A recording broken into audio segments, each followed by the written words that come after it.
আর এবার সুন্দরবনের ছবি দেখায়। সুন্দরবনের একাধিক হোটেলে শিকে অগ্নিবিধি।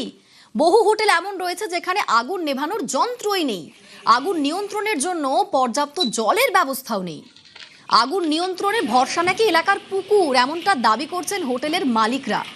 একাধিকবার নির্দেশের পরেও বেনিয়ম অভিযোগ করছে দমকল।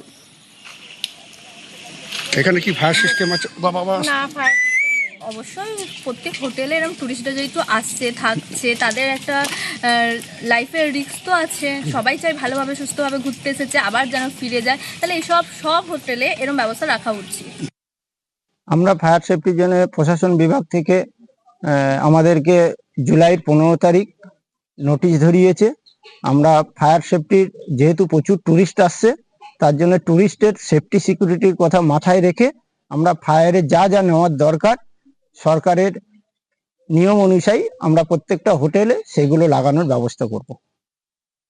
ক্যানিং দমকলের পক্ষ থেকে জানানো হয়েছে তারা ইতিমধ্যে বিভিন্ন হোটেলগুলিকে নোটিশ করেছেন যাতে দ্রুত তারা ফায়ার লাইসেন্স নিয়ে নেয়। তবে এখন দেখার বিষয় কবে তারা এই ফায়ার লাইসেন্স নেন সেদিকেই কিন্তু নজর রইল। দক্ষিণ 24 পরগনার ক্যানিং থেকে অনুপ বিশ্বাস, নিউজ 18 বাংলা। তারাপীঠ আর কলকাতা দু জায়গায় হোটেলে আগুন। এই অগ্নিকাণ্ডের পর সতর্ক রয়েছে প্রশাসন।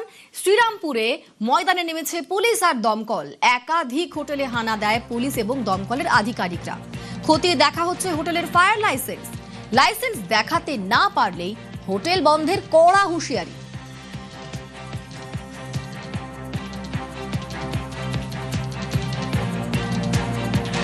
হোটেলে দেখা যাচ্ছে ফায়ারে তো লাইসেন্স নেই, সার্টিফিকেট নেই, সেগুলো আমরা বেরিয়েছি কার কার নেই সেগুলো আমরা লাস্ট ওয়ার্নিং দিয়ে দেবো।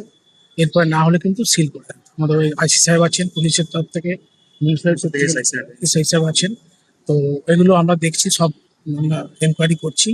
হ্যাঁ, তো এগুলো যাতে ওনারা তাড়াতাড়ি করে নেন সেইগুলোর জন্য আমরা বেরিয়েছি। এরপর যদি না হয় তাহলে কিন্তু হোটেল বন্ধ হয়ে যাবে।